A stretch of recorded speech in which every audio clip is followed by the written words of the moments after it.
everybody. I'm Chris McEwen. You can find me at Chris McEwen. This guy right here, that's Bill Bush. You can find him at Range Heroes and read all of his wonderful reviews and blog posts at drivingrangeheroes.com. Back in the garage.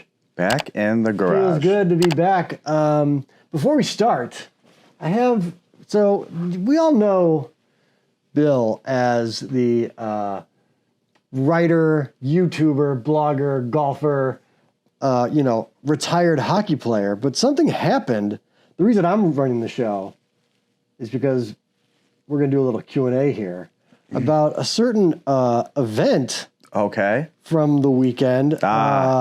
You placed in 5th place. Yes. In best dish at the 2022 Glen Ellen Backyard Barbecue. Yeah. Red ribbon finish. So we need to know before we get into the golf. I think the viewers and listeners, by the way, everyone watching, subscribe, like the video, hit the bell. Listeners, subscribe to the podcast, rate and review it. Thank you. Tell a friend. I said, don't forget to tell your friends. Tell a friend. So, all right. Happened this weekend. What was the dish? So, well, first, I feel like it gives, for you coming to the garage show and often having to deal with lots of grilling implements in the way, this on camera, but all the stuff piled behind it and the second smoker out in the driveway. It's not for nothing, but yeah, we competed in this competition. It's my second year in a row, did best dish, chicken, ribs. Last year, my ribs did well too. They got 8th. My ribs did not do well this year. And what kills me is I might be getting ahead of your Q&A, so I apologize. No, I just remember it's not like a Q&A. Okay. I don't have like a set of questions or anything. But you never know with you. But last year, you weren't happy with your ribs either. And I thought my ribs this year were markedly better. Really? It's a pretty good rib. Now, a lot of changes amongst other teams, a lot of people there. It's not like I'm like, wow, I'm going to do it just as well this year or better. But it's like, I think I should be at least in the upper third based on that perspective and my general intake of barbecue and ribs in my life. Not very, very middle of the pack. Nothing. Now, was that a judge? Did you think they were middle of the pack, or you thought they were better than? No, I thought they were. I thought they were really, really good. What? Tell me what you did with the ribs.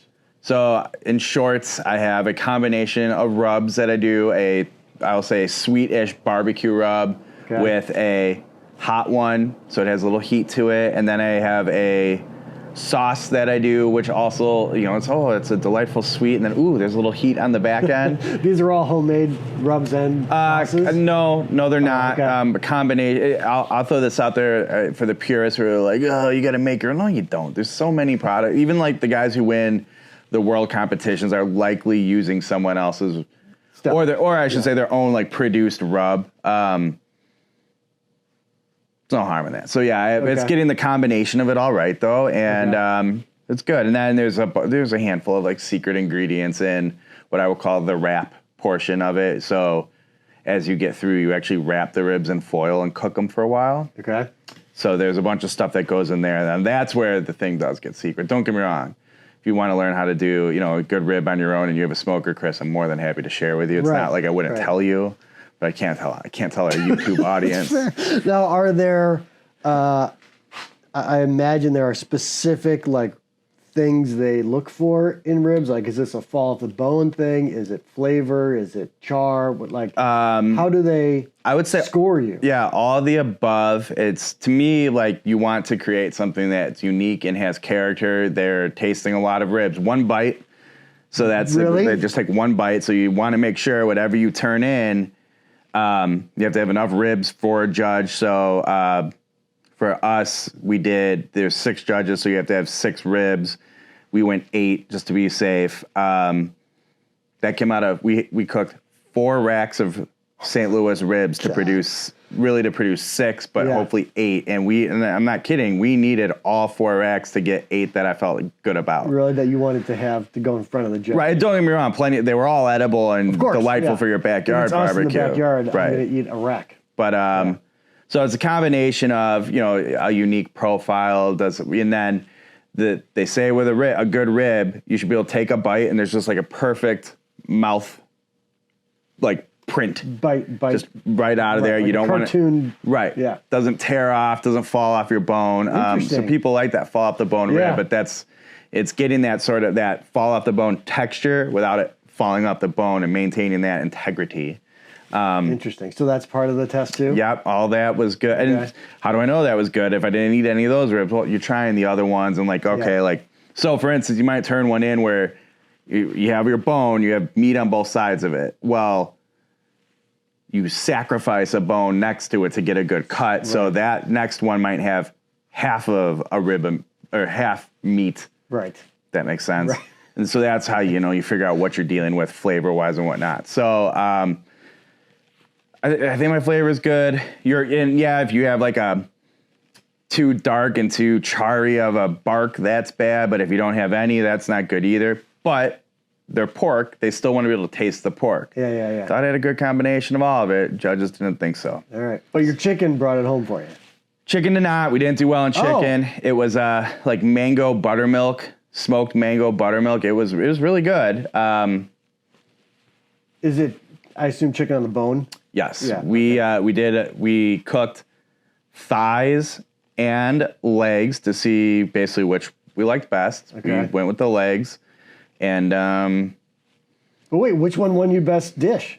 I'm getting to that. Okay. The chicken was so it's 2 years in a row where we missed the mark on chicken. We're still chasing the right chicken combination. And then best dish, we did. I think most people know them as armadillo eggs. It's a tailgating favorite. Never heard of it. Take a jalapeno, hollow it out, okay. Stuff it with cream cheese. Okay. So if you're really doing it right, and maybe I don't want to give too much away. There's a lot of prep you can do for the cream cheese before that. Sure. We didn't do and still did well, and I'm not saying that would have if we did that, we would have won. The dish that won best dish, it's basically whatever you can make there and turn in, and the judge can get a good bite. Really? So it's got to be made on the spot. You can't. Right. Okay. So last year, a brisket slider one, that's a short period of time to do a brisket. Get it good, and then make a little slider. But that one last year. Wow. This year the winner was some sort of pulled pork bao bun. Okay. I wish I could have seen it. It's probably awesome. Yeah. Another good one last year that I think that got fifth was our neighbor at the competition, not any of these neighbors. Right. He did. So the year before, they have a best sauce, you make your own sauce competition, which we don't enter. And he won it. And I tried the sauce; it's very good. But he made a sugar cookie with the sauce. Then he did some sort of pickled slaw on it, something cream cheese-ish. And I say ish because it wasn't cream cheese, but wasn't like frosting either. I don't even know how to. That's the best I can explain it. Yeah. And pulled pork on it, and drizzled his barbecue sauce. And that was the bite. And so he had extras. I was like, I'm fascinated. I tried one last. It was so good. Yeah. So people get real creative with this. And this armadillo porcupine balls were this great meatball at a restaurant downtown Glen Ellen years ago. Don't know why that jumped in my head. Armadillo eggs, hollowed out jalapeno with cream cheese in it. Special ingredient cream cheese, wrapped in your sausage of choice. We went with the breakfast sausage, like a Scotch egg. Yeah. That then is wrapped in bacon.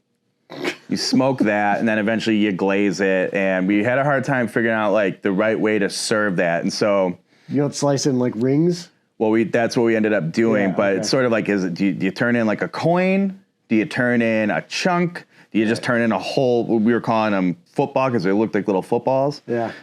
We didn't know. So conveniently, the guy who was in charge of the armadillo eggs, he's like, I didn't know what to expect with this. I'm starving. I'm just going to make some of these now, just for us. All right. So he whipped up 4 of them and said, let's take advantage of this. Do we know how we're going to give these to the judge, what they're going to look like, whatever? And we started testing stuff and basically figured out, if you give them a chunk this big, take a bite into it, just scorching hot, cream cheese explodes everywhere. So that's not going to work. And we settled on cutting them into little coins, like the Wisconchos. Right.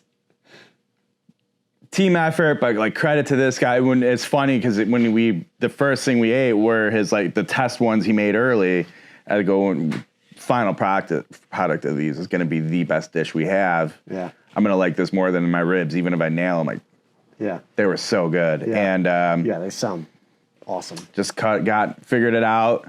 Ran into a little bit of a crisis because what happens with that cream cheese, while it cooks, some of it melts away, some of it cooks out. So when you went to cut them, they weren't packed. Oh no, what do? Well, we have way more Cream cheese that we're going to turn in. Yeah. So the ones that we weren't turning in, we're digging the cream cheese out and like stuffing it back in. But these things, once you cut them and have all the layers, just wild. Seeing the little smoke ring in it, but man, they were so good. Yeah, they're so bomb. And they were done at,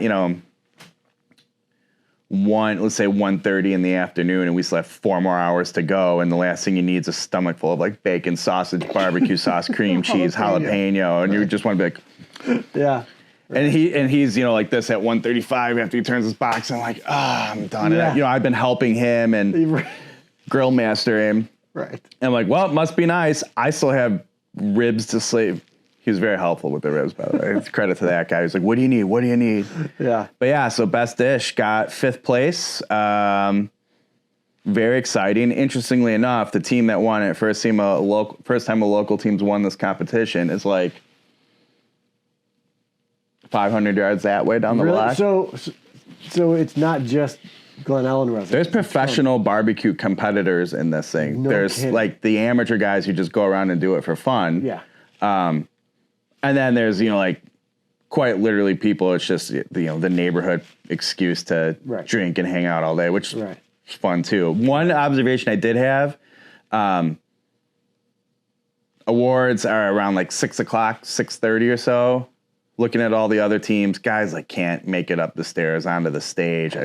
We do not and have not now in the last 2 competitions gotten nearly hammered enough for this. Like if you still know your name, you didn't do it right. This is a barbecue / drinking last man standing competition. It is a spectacle, and it's hotter than shit. Then still I'm surprised I'm not sitting here coughing like crazy, like sticking the face in smokers all day. My throat is just trash. And then you have all these like, I probably shouldn't say this and be this negative, but your usual like bar bands that are playing the whole time, and you're sort of screaming over that to everybody. And then it's a Glen Ellen to do. So I still don't understand why people like coming and you see guys standing over smokers or sitting in their chairs waiting for stuff to smoke. It's not that interesting. But they're not competing. They're just there. Yeah, and it's not like you're not serving this food, right? Right. It's, but tons of people come and they're like, oh, hey, good to see you. Small talk, man. Just my throat still is just trashed from it. It was Saturday. Yeah. No, was it Saturday? Yep. Yeah. Okay. Smoke inhalation, screaming to yell at everybody, like, hey, how are you doing? Oh, yeah, I'm making ribs. Come back at like 3:30. But there isn't like amongst the, not the, the general public, but amongst the smokers and the grill masters, you guys don't kind of trade. Yeah. You want to give this a shot? You do a little bit. The guy next to us, won a bunch of stuff at this competition in the past, another one. So I was like, hey, try my ribs when they're done. Just like give me some feedback. I do this once a year. You do this a lot. Yeah. And they did, and it gave me like really, really, really good feedback. I'm like, don't blow smoke. Be honest with me. Like you don't. It's not a feelings thing here. There's a good pun there. I wish I meant to do it too. And he's like, man, this is really good. You might run into being a little hot for the judges, but that's hit or miss. They either love it or they don't. But he's like, I wouldn't be surprised if it placed. I'm like, oh man, I don't think. Let's not get crazy. But I had hopes based on that feedback and from someone that competitive. Yeah. That I had a better shot than I ended up with. But hey, we got a ribbon. That's good. I'll take it. And local team. Be back next year. That's awesome. What do you think, though? Just from not being a barbecue expert, I'm not looking for that. Just general logic and planning. Do you roll it back next year and do it again, or do you go, okay, well, because I feel like if you try to improve on it. You mean the armadillo egg? Yeah, start there. Yeah. Armadillo egg. Try to improve on it. You could ruin it altogether, but it's also like, well, need to do something a little bigger, better. So do you try to improve on that or just be like, all right, it's a good idea. Let's put our heads together and try to come up with something new? Yeah, that's a really good question. What is it? If it ain't broke, don't fix it, right? But at the same time, like, is there something? So it placed fifth. Was it a competition thing? Like, did you get to see 1 through 4 and see what they were kind of bringing? No, to the you table? don't. That's the other thing. Yeah, so you can't even see, because I was gonna say maybe you can hear it. They say they're whatever, but even that can be misleading. You have to give them like what your dish is called. All right. So we, it's Could an you armadillo deep fry egg. the armadillo egg? Guess we could. Don't know how we do it, but Yeah. I don't hate that. Smoke it all day and then just kind of like finish it. Yeah. What are we doing? We can't give that away here. It's true. But like with the meat, with the ribs and the chicken. Oh, once I found out what place I got, I mean, the chicken, we have to go to the drawing board. Yeah. We are 0 for 2. And like to be fair, the chicken was good. Like, Yeah. I said if I went to the guy's house and he's like, "Yeah, I made this chicken," that's what he was serving for his guests. Like, it'd be great. Yeah. We're not. Have you any thoughts on moving away from chicken, going to a sausage or? You have to do it. So the categories are best dish, ribs, chicken. Oh, okay. And then the sauce one, but like that's a whole nother. And so the best dish is like that's why it's so creative and guys do brisket and stuff. they like let you have fun. It's your artistic freedom. Right. Man, that's tough. Like even with the ribs, especially since you thought it was going to be such a strong show. Well, and you know how I am. I do one competition a year. Who cares? Yeah, right. But of course, I get overly annoyed about it and mad and focused on it, and like, well, that's it. Got to do a whole new thing. I gotta start from scratch. Yeah, whole new plan next year, and then in my head, I'm like, start working on it next weekend. But then I sit. I mean, before you came, because I loaded all the stuff out of the van into the garage, and it just, I don't know. I don't feel like it still smells like barbecue in here. That's not. No, I don't that's think good. so. But I don't want to barbecue or have barbecue for like a month. I'm sure. I don't want to grill anything. Hey, can you maybe? I know, because you were doing practice racks, right? Yeah. You were telling me about on the golf course. Hey, can you grill like a couple of chicken breasts on? You're like, no, please no. So yeah, there's gonna be a lot of like steamed vegetables in our house for the next week. Not the worst thing in the world, I guess. No, the next day, and it's interesting. You think like, oh, you're just pounding that food all day. You're really not. It's like, because one, it's a long day. You don't want all that sitting in you. Two, I'm the type with most of the stuff. Like I enjoy the process and being like, I did a good job or I didn't. But after spending that much time focused on it, I don't get excited about eating it. I don't want to eat it. So even if it's not for the competition, it's just at home. If I have a whole bunch of people over and make a whole bunch of ribs, I might eat 1, maybe two ribs. Yeah. Like, I just don't want it. That's kind of, I can relate to that. It's like when I bake a loaf of bread. Like I like making the bread. And I'm going to have some. You have your little slice. And, that's delightful. Like, I'm good. That's really good. And then you think of like, I could have made it a little more this or that or whatever. Yeah, for sure. All right. So that was a lot of time. There's a lot of time on it. I love it. It's awesome, man. Thanks, man. Congratulations. Appreciate that. Yeah. So then the next day, you went north.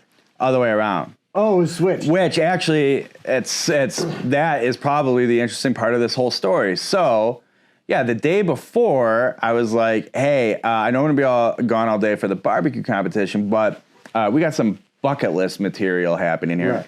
Just heard the neighbors locking their car. Shout out the neighbors showing up and trying their ribs and being supportive for 2 years in a row. Nice. And I told, he texted me, hey, how'd you do? And I'm like, terrible. And he was furious. Shout Scott. The good neighbors, yeah. Because he's a big fan. You're a doppelganger too. Oh yeah. He's also a fine-looking man. He is. He's a good guy. So Milwaukee Country Club. You went bucket list territory. I don't know anything about it. I know you went with Tweeds. Yeah, the Tweeds. The Tweeder. And John Heisey. And for those who follow Brian Tweed, I think it's at Brian Tweed 16, something like that on Twitter. Like that, yeah. Great Twitter follow. Had extensive conversations around the table over cocktails. And by cocktails, I mean a Coca-Cola Classic and a lemonade, because I'm tons of fun these days. About and it makes sense, strongly disagrees that golf Twitter is the worst. You know where I stand on that. Right. And I said, no, see, what you don't understand is you are a refreshing breath of air. Right. Even when you're critical, you are friendly, approachable, and positive. You are an anomaly on golf Twitter. Right. And then we started the guy There's a few of them like that. There's a few followers. I've had them on my the old podcast and stuff, the guys I really enjoy and are that way. So it's not to say they don't exist, but Brian Tweed is not the norm. He is a delight. Correct. He's just as fun in person. Correct. And so then that's led down to a rabbit hole with the guy hosting us because he's not of that world. And Brian and I bickering about it, so it was great. And then it led to me complimenting Brian a lot. I'm like, don't you get a big head, Brian. Now, why is Milwaukee CC a bucket list course? So Again, I have no idea, no knowledge. It's a Colt Allison from 1920 something. Okay. I almost wore the hat, to which we could have just gone 1929. It might be 1929. Okay. But great timing by them. Yeah. Really great. And if it's not 29, it's like 24. Yeah. I want to say there was a course there, or there was a previous one. They moved locations. I don't really have the history perfect, but for so many years, like I think of Chicago Golf Club, Augusta National, Cypress, Uber private, top 30 most difficult invites to get. You know, obviously the Colt Allison thing, and you hear these stories about where it sits in Milwaukee or the Milwaukee area and the property. Yeah, but you'll never see it. You know. Right. So Tweeds, John, and myself all went and played on Wencia together last year, and after that, Tweeds was like, we were talking, you know, hey, we want to go play this place, that place, whatever. Mm-hmm. And I can't remember the exact order. He either was like, we said something about Milwaukee Country Club, and he either was like, oh, I have an auction there for next year. Since you guys love it so much, done deal, we'll go. Mm-hmm. Awesome. Or he's like, I'm going to try to get an auction there because that's what I do. Yeah. And he got one. I want to say he had one. And he's like, well, that worked out nicely. Yeah. So, John, like, oh my God, this is awesome. And again, Midwest guy, Milwaukee, it's extended Chicago. It's Wrigley North. Right. I like to call it Wrigley North.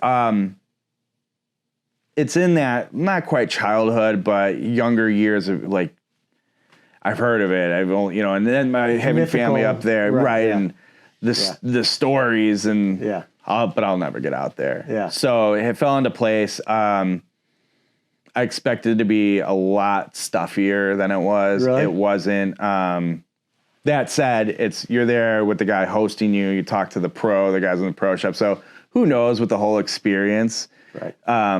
You could have a different one with a different host, but for us, lovely. Place was busy but not packed. That kind of thing where you show up and it's like it's not dead, but you don't feel like everybody's right on top of you. Yeah. Another interesting, before, like, if we want to talk about the golf course, we can, but another interesting observation, played a good handful of private clubs in the Chicagoland area, and I would say they all have their consistencies and similarities, and especially in their clubhouses, you're like, yep, this clubhouse reminds me of this place and this place, or this style, whatever. It's interesting to go to another state, I would say another type of culture, and then see their 100-year-old clubhouse, the way they have things set up, what it looks like inside of theirs, and you go, oh, come on, it's all same sort of time frame and type of social class, wildly different. Yeah. So that was cool, getting a tour around a Wisconsin uber private clubhouse. And so I asked the guy, we're like, hey, is this super hard to get in? But like, we've always heard that. And he's like, and here's him. I don't know. Maybe. Right. Like, all right, cool. Whereas you talk to like a Chicago golf club guy, they're like, yeah, why do you even, you don't need to ask that. Yeah. This guy's like, I don't know. I guess. Yeah. You want to come again? Let me know. Oh, okay. That easy. Right. 30th. So now tell me about the golf course. Golf course is, it's super cool. Walk, ride? Had to walk. Okay. So this is the day before the barbecue contest. I'll just say there was some, because I had to take the day off for the thing, but so I had the morning to kill. There was some Wisconsin-based goodwilling. Yeah, I can't wait to hear about that. Nothing golf-related came out of it, but I did. John Heisey and his Michigan friends where he grew up all worked at Arby's and have a deep history with it. That's right. That's right. I found, shit you not, a brand new, like really nice, kind of like vintage material kind of deal, Arby's backpack. And I was going to see him in no less than like 2 hours. Yeah. I'm buying this for him. Yeah. Guy, it's a good bit. He was so excited. He's like, you don't understand. This is the kind of thing when hey, you did a good job at work and they noticed it and they rewarded you with Arby bucks. And you're like, yes. And you'd buy something like this. And I got a text from him last night. He's like, I know you already know. I'm so excited about this Arby's backpack. I love it so much. Awesome. Yes. Of all the things. I almost texted you because you'd mentioned you're going to do that. I got a new Pearl Jam poster. Technically, it's Eddie Vedder's poster. Okay. And I would like to. I thought you had a new Goodwill Games wrinkle. No, no. Oh, let's go. No. Since you're done doing that, I may have you keep an eye out for some frames, like maybe a good frame, a nice vintage frame I could use. You know, I like that because now every time I have to go to Goodwill, I'm like, well, I better bring this tape measure with me. Yeah, and it's a really if I could show you the poster is from the show, the first like post-pandemic thing that my wife and I did. It was at the auditorium. My wife. Thank you. It was at the auditorium, and the poster is very sort of like old-looking, sort of. That's the design. I thought it'd be perfect if there was like a nice retro frame. I'll get on the. I'll be on the prowl for that. Yeah. Anyways, continue. So most of these places are like, hey, we don't like to do carts. So you have to take a caddy if there's one because our caddy program, blah, blah, blah. Sure. But walk. And, I prefer to walk as well. Sure. But, and I'm sitting there, the guy's like, or Tweeds tells us, you can use your own push cart or one of theirs. I'm thinking, usually it's just easier. I'll just carry my bag for the, whatever. Thank God I didn't. Really? I've walked a lot of pretty tough walking courses. I don't know what it was about this when you think Milwaukee, whatever. Yeah. Milwaukee area, because this isn't really Milwaukee. It's north of Milwaukee. Okay. It gets hilly. There's a Milwaukee River, and this thing is right on the Milwaukee River. So think of like Dubs Dread, right? Right. It's in a river basin. Right. That's what's happening here. And River Valley. I think a basin's where they come out. Yeah. River Valley. Yep. There was one hill, so there's one green that was like probably 308-yard shot. I said, well, you don't come all the way up to Milwaukee to lay up. I'm going to go for it. And I hit it pretty far, but my tee shot was brutal. And it's like it was long enough where it's like I'm actually going to be okay, and I'm really right, but it's going to be down here. I'm going to have an open look. Get to my ball. Really shitty side uphill lie. Yeah. Don't hit a good shot, but not terrible. Okay, we'll live. I have to push this push cart now up this hill. I know I'm not in college hockey shape by any means, but I can walk a golf course and go up and down hills just fine. Yeah. I was like, when I was done, and the whole they always say like, hey, collect your breath, your heart when you're like sort of like shooting a gun when you're putting. We'll be here for 2 hours. It was, and that was that course in a nutshell. Just surprisingly slopey and elevation change, but absolutely awesome. And you tee off on the first tee. It's a big drop and a neat little hole, but it's pretty open. Don't worry, you can find plenty of trouble to get into though. And if you sliced it way right, you'd be in the Milwaukee River, and you're like, that's cool. I heard it's on the river. Yeah. And then from there, for the next like 7-ish or so holes, all right, cool. They're old 100-year-old golf holes. It's cool. And then it's around maybe the 7th hole, and you're working your way into the property, and it's like the rest of the thing just opens up to you, and there's the river and the rest of the course, and that's super cool. I was already getting like, oh, it's a cool course. Those were just the warm-up holes. Welcome here. Yeah. This is a cool golf course. And when I say it's right on this river, I'm talking like you could go fish from the fairway. Wow. On some of the holes, not all of them. But then the guy told us if they have it, which we'll get to, the rain we had. Yeah. 10, 11, and 12 will be underwater. And then, I think of like the preserve, how they get all fungusy from their water management. Yeah. Not this place. Just perfect. Yeah, go figure. Right. But I would say it's not, I haven't seen many courses like it. Just absolutely beautiful. And then I do my whole, imagine this in 1930 when there's nothing there and it's just this river. It would have been incredible. Just absolutely incredible. And then this, I guess the former CEO of Northwestern Mutual lives on the other side of the river and in the state, and it looks like that could have been the clubhouse. Really? But it's the dude's house. You want to talk about the rain? Oh boy! How did the house hold up? The chimney and everything. Great, because I spent a shit ton of money. Can you imagine had you not gotten that fixed? Well, the amount of rain that we got. My brother-in-law had to go to his house in Wisconsin to check on it, and sure enough, he got water in his basement or down, which it has to be like one of those walkout lake house basements, because lake houses never have real basements because of this very reason. Sure enough, he got water, but I'm sitting there going, I didn't even think to go down and check in my basement. Everybody and their mother was checking, but I was that confident in my repairs, and sure enough, I didn't get any water, and all I could think of was, my God, 6 months ago, I would have been like, Chris, show's canceled for the next month. Right, the family's coming over, we're staying at your place. Yeah, right. Which, by the way, speaking of your place, I do have a wintertime that range life for your house. Great. Yeah, we'll talk about that. I'm in. Another thing to talk about up camp. All right, sweet. Did you watch any of the football game? Did you see that? I'm gonna shock you.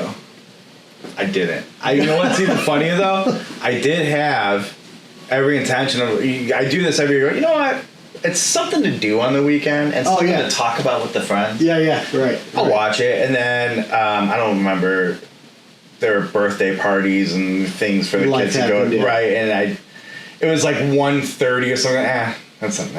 I'm out. Yeah, I got caught in it for a minute. I went to get the oil changed at like 9 a.m, and I parked my car, done with the oil change by 9:45, put it in the garage. And for listeners, viewers, I don't park in my building. I park a block and a half in a different garage, and so. Parked the car, and by the time I parked the car and walked to the exit, just absolute torrential downpour. And so I ran the 1.5 to 2 blocks home. It was just drenched. So let's talk. It was unbelievable. My trusty best umbrella in the world, Big Mac's umbrella, didn't even help. No, you had no chance. There was no way. I can't believe that. And the other thing, too, I don't know if you saw any video of the football field. I did. With the court, because, it went viral, them sliding after him. But, some people were saying, look at Soldier Field, sucks to get... There's no ground in Chicago that could hold that much water that came down that fast. There's no way. Maybe Comiskey, because that guy. The Sodfather? Yeah, maybe. Roger... Oh, I should know his name. Roger Sodfather. I want to say Roger Balzer or something. He did Wrigley too. He did do Wrigley when they did a bunch of renovations. Right. It was that book Freakonomics where they're like your name dictates your future or whatever, and it's like all these one generation named all these girls Monica and it wasn't good and right. That's what happened when your last name's Sodfather. Yeah, but no, it was crazy. I did see some of the clips, and it looked like it reminded me of. Do you remember Mutant League Hockey and football on Sega? Yes. And the ridiculous, not ice, but just surfaces. Yeah. It reminded me of like a Mutant League video game field. Yeah, we had water coming up out of the streets. Oh, I did see some of those, and there was one that was like a geyser coming out. Yeah, coming down a manhole. Yeah, we had that. Man. That was fun. Yeah, that was something. And yet somehow, my yards, everything's okay. I might go play golf tomorrow. I'm wondering. I'm going to make a couple phone calls and see if it's. There's one course that's very, very close to me that we don't really enjoy that much, but when it's cheaper, we'll go to it. But you can't walk it. No. Right? We can, but yeah, but no, you're not going to. And And I don't want to play it if it's Carpet. I'd rather just go to Ravislow or something, or Coyote Run. I will say, Ravislow does not do well. I know, that's why I got to so. call and find out, see what's going on tomorrow. But I was thinking we need to do. I was thinking of proposing you like just to do it, play 9 holes before work, but I'm like everywhere. It's just gonna be a mud pit. Yeah. And then I went, Yeah. never mind. Well, I got a call at 6:45 in the morning tomorrow, so that's why I'm like, you know what? Look at you. I'll be up. That's. And I got to get ready for the second to last. Well, this is gonna be the last match play golf trip. That's in like 10 days or something. I got to get ready. Yeah. Season's winding down for you. It's true. 2 trips left. That's all. All right. Plugs? What you got going on? Over on Dry Range. You know, we didn't even talk about it yet. We promised we would this show, but the true. one club match. Yeah, we got to. I want to devote a full show to that. Give the people another So chance if you to haven't, watch it. I mean, it's probably your plug. It's my plug. Yep. Go watch the Adele SMS 7-iron 1 club match. Yeah. Thank you. Shout out to Adele Golf for supporting that video too. They were all over retweets and Facebook. Yeah. Instagram. What I would say, wait, real quick, something changed with Facebook page management, and so like none of my sharing was the same, and then it would let me tag you, but not what a nightmare. Again, Real clunky. Yeah. shocking. Yeah. How often have we done this in our 3 years together? I think I might get out of the Facebook game. Yeah. But yet every time I go look at the stats, like my top 5 referrals each day, Facebook's always like 3 or 4, and I go, I don't know where, what, how. Yeah. But so I guess maybe I don't know. Grant to do it. But yeah, what a pain to get that, to get Adele tagged in there. And thank you, Adele, for sharing it. But yeah, go watch that video. I was gonna say in my tweet. It was at like 7:45 in the morning when I was working on the tweet, and I just replied to the weird early text from you, which I'm not used to because you're usually still asleep. And I envy you because you're like, I roll out of bed at like 9:30. Not anymore. Not these days. Ah, man. Not these days. That makes me feel a little bad. Well, it does. That means, oh, great, he's up and thinking. I've been up for 2 hours by the time I text you. But I didn't quite have my wits about me. But I wanted to say, I guess I didn't want to give the video away too much. But it is the point of it. Let's just say, and I didn't want someone to think this was like commentary toward the golf club. It was very much it was very much a operator thing. One of us played a fascinating round of golf. Yes. And the other one absolutely did not. Right. So I implore all of you to go watch it. I was going to say listen to it, but it'd probably be pretty boring to listen to. Just go watch it. You're right, yeah. And leave a comment. Tell your friends to watch it. Whatever. It's a cool golf club. Yeah, one of the questions we can ask here, and I'm going to ask it later this week, but because you brought it up, if you got to, we played that club because we wanted to do a review of it. Yeah. Right? But if you got to choose one club to hit every shot for 9 holes, putt, tee, the whole thing, what comment below on what club that would be for you? Yeah, do it. No, do it on the Adele video. And do it on this video. Yeah, whatever. Yeah. Do it on any. We're just happy to have comments on any of our videos. Right. Do it there. Right. Yeah, you have an unboxing this week. I do. You do. You got 3 in the queue. Yeah. What do you know? Yeah. So there is an unboxing dropping. That's it. Yeah. All right. Cool. All right. That's the show. Good show. Everybody, congratulations again. Thank you. I appreciate it. It was awesome. Someday I'm going to eat your barbecue, I hope. We'll see. I would love to. It needs to happen, and I'm disappointed in me, you, us, all of us that it hasn't. It's true. Viewers, subscribe to the YouTube channel. Like the video. Comment below on your favorite barbecue recipe. I like that. Good one. Give any advice on the armadillo egg. Yeah, if you should roll with it again or do something new, come back out original. And then listen, I'm all ears on some fresh rib ideas. I will say this: you better come with a good one because I know what I'm doing there. Right. But right now, I'm so frustrated. I mean, I'm considering like a mango peach one at this point, which I do a mango peach one. It's delightful. I have some thoughts. All right. Hit the bell for other videos. There was something else. Maybe in like 2 weeks, maybe not next week, maybe in 2 weeks, we give a rundown of the 1,000 subscriber celebration giveaway. Yeah. And we let the viewers and listeners know what's on the board. We got a good list. I was looking at it today. Have you gotten stuff added to it? Nothing added to it, but just kind of looking at what we got. Who's involved, and I haven't even chased down. I said there's some people that might even get some friggin' phone calls. Hey, right, come on, right, yeah, I'm with you. Podcast listeners, subscribe, rate, review, tell a friend. That is the 5th place best dish finisher, Bill Bush. Follow him at Range Heroes. My name is Chris McEwen. You can follow me at Chris McEwen. This is That Range Life. We'll see you next week.